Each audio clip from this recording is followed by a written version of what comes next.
Last Wednesday, Ohio Governor Mike DeWine told the residents of East Palestine, Ohio, that their water had been tested and is safe to drink. Of course, this follows a terrible train derailment in the area, which led to what was referred to as a controlled burn of toxic chemicals that the train was carrying. Those toxic chemicals are thought to have seeped into groundwater, potentially harming the water source in the area. But of course, the authorities have said repeatedly that they've tested the water is safe.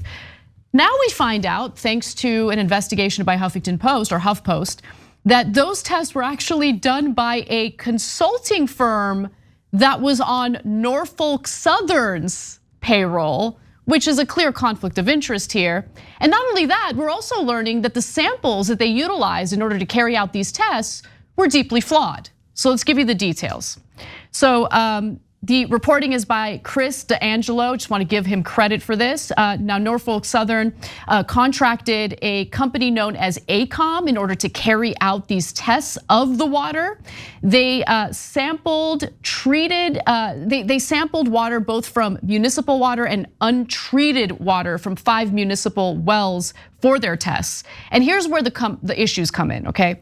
5 of the 6 collected samples had pH or acidity levels that exceeded the 2 pH limit allowed under the EPA method listed in the analysis for detecting volatile organic compounds, rendering them improperly preserved.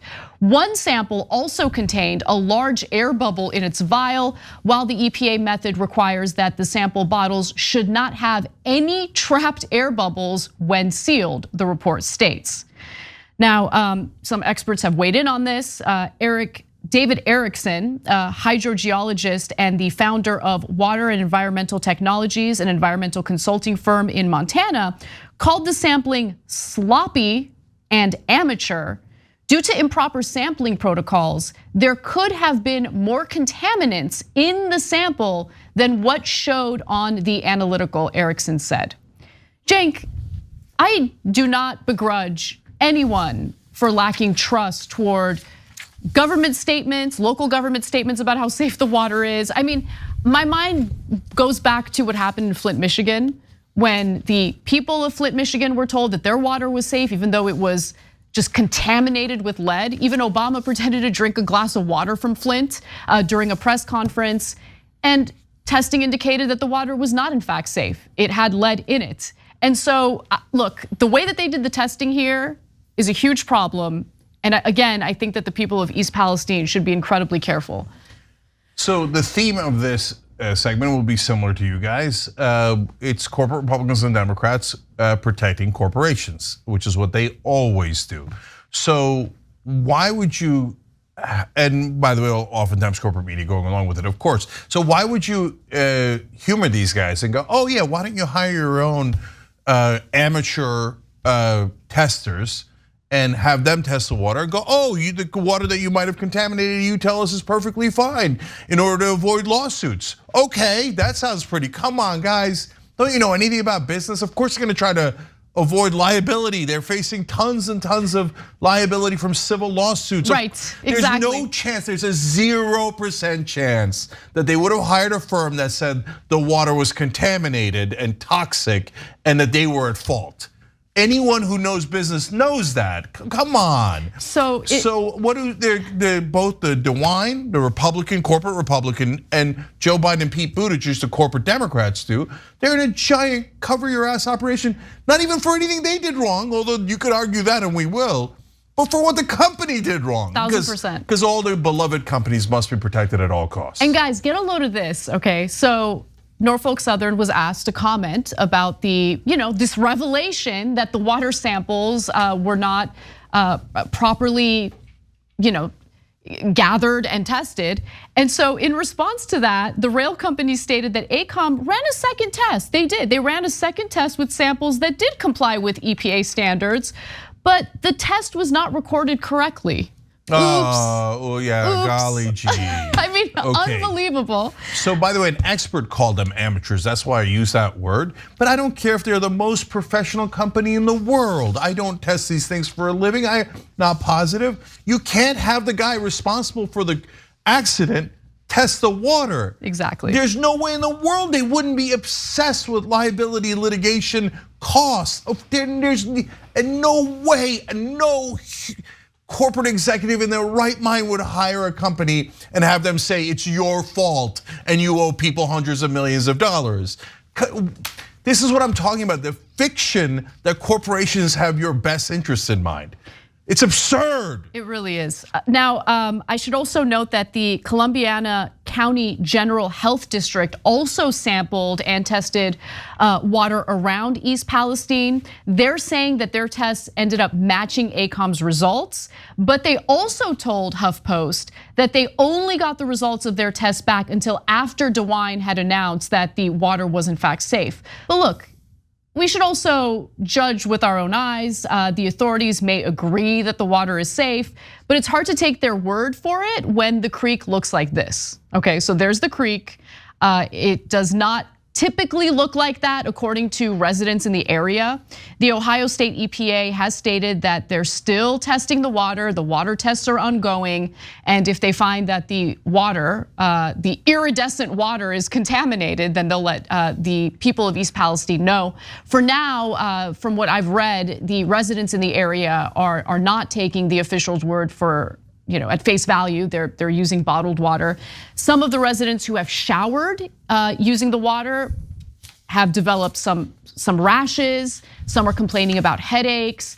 We've shown you video of some of the creeks that have dead frogs and dead fish within them. So again, it's understandable why people would be distrusting toward the statements coming from both the local EPA and also from this contractor that Norfolk Southern has hired to do the water testing.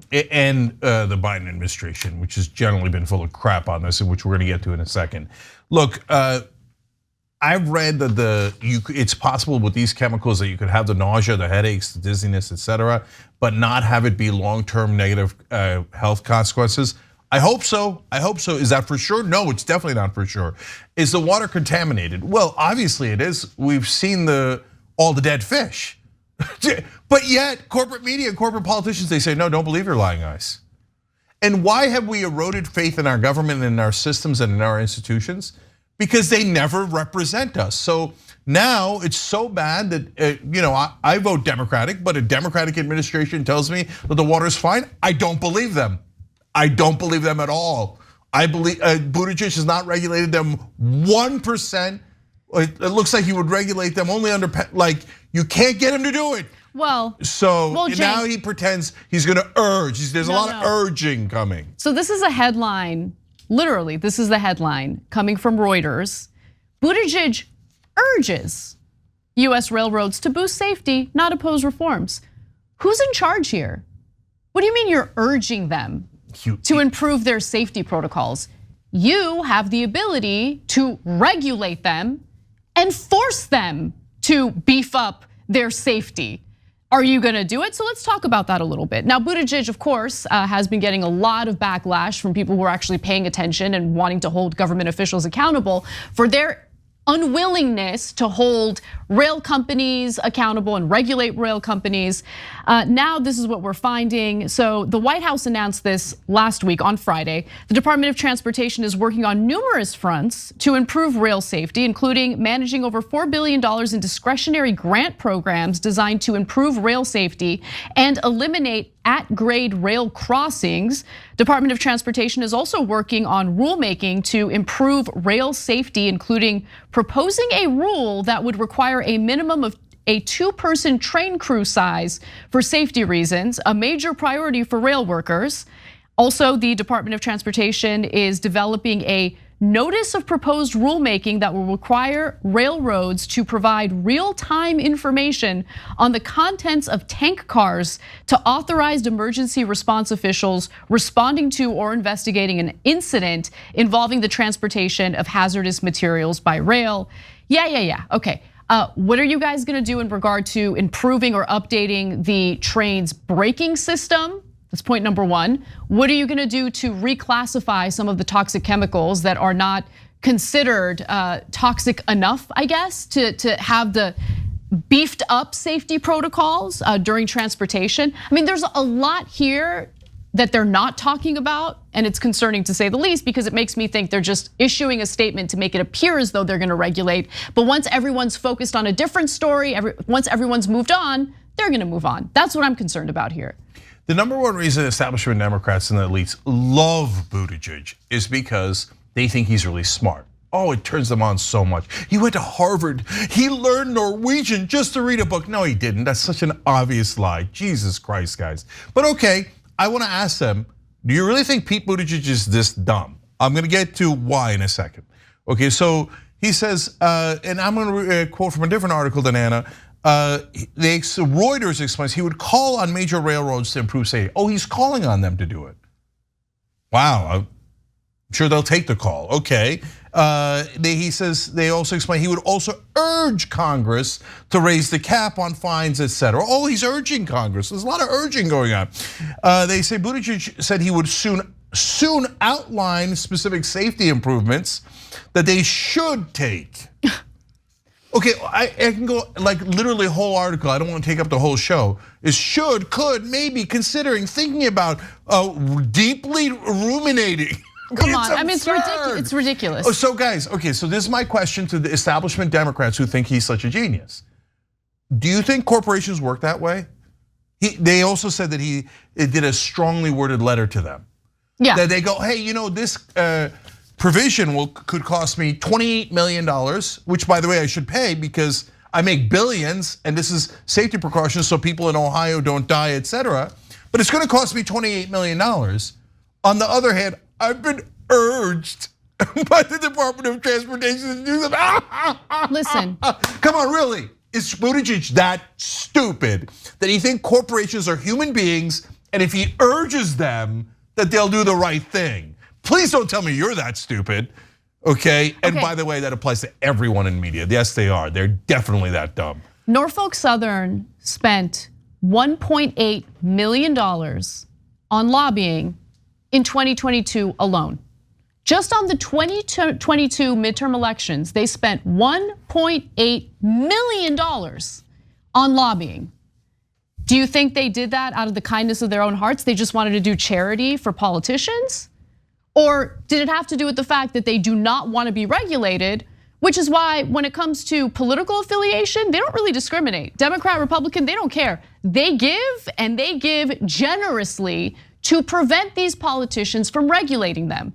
So when Pete Buttigieg urges these rail companies to beef up their safety measures, urging is the exact word that communicates to all of us that he ain't gonna do anything, okay? He's gonna leave it to the rail companies, which of course have a profit motive and have a fiduciary responsibility to return on investment for their shareholders. He's gonna urge them to do the right thing.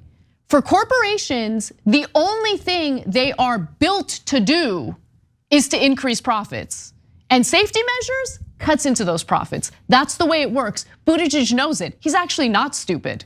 He thinks we're stupid, and that's the problem. Exactly, and by the way, corporate media very much obliges him. Oh yeah, Buttigieg has been so strong in all of his urgings. Okay, let me give you two more things. Buttigieg said, rather than support these efforts to improve rail safety, Norfolk Southern and other rail companies spent millions of dollars in courts and lobbying members of Congress to oppose common sense safety regulations. Okay, all right, you got the point. Wait, you thought they were gonna voluntarily support their own regulation and having to pay millions of dollars in costs during the Obama administration? That's what he's referring to. That's what you thought they were gonna do. And you, golly gee, you are a guest to find out they didn't for the 2000th time in a row, right? Okay, but wait a minute, they spent all this money on lobbying. Who'd they spend it on? That was during the Obama administration. Oh right, they spent it on your Democratic colleagues. You make it sound like it's a problem that exists floating out there in the sky somewhere, right? No, why don't you talk about the other end of corruption? Right-wingers and Republicans never talk about the business end. They're like, oh, big bad government, can you believe how corrupt they are? They never tell you who corrupted them, okay? Who corrupted them are the people who gave them campaign donations, like all of these companies, right? The left wing, on the other hand, is like, can you believe the corruption? And then they never explain who took the money. Well, you all took the bribes. Buttigieg, you took thousands of dollars. Thousands, that was hilarious. Hundreds of millions of dollars, I believe, in your campaign, if not certainly tens of millions of dollars in legalized bribes from all these different kinds of companies. Why do you think they gave you the money, Pete? You think it was for the general welfare? No, it was a legal bribe, and you never call on anybody. By the way, the Trump administration, as always, was worse. Obama was considering the rules. Trump just tore them up and said, hell no, I would never regulate any company. I'm gonna let them ruin you. And one more thing, Buttigieg wrote in his letter to the companies, this must change. Well, dude, you're the regulator. Your job is to change it, not ask them and beseech them to change it. It's like telling a robber, you must stop breaking and entering. Well, is there any law against it? Oh no, there's no law at all. You can just go take anybody's stuff you like. Well, I strongly urge you to cease and desist at once. No, pass the goddamn law, making them do it. That's literally your job. Here at the Young Turks, we do our best to bring you the most essential news stories of the day, but we can't cover everything in a 2-hour show. And for the rest, I recommend Ground News. Founded by a former NASA scientist, Ground News uses a revolutionary system that analyzes where the news is coming from and gives you complete transparency on the potential biases these sources may have. That way, you can read between the lines of media bias and break free from the corporate media agenda. In arming you with the context and transparency, you'll have everything you need to think critically about the news and build responsible media literacy for yourself and others. With Ground News, you're not just mindlessly consuming the media, you're part of a movement that is working to hold them accountable and get straight to the facts. Break through the filter bubbles, the propaganda, and the bias, and subscribe to Ground News today.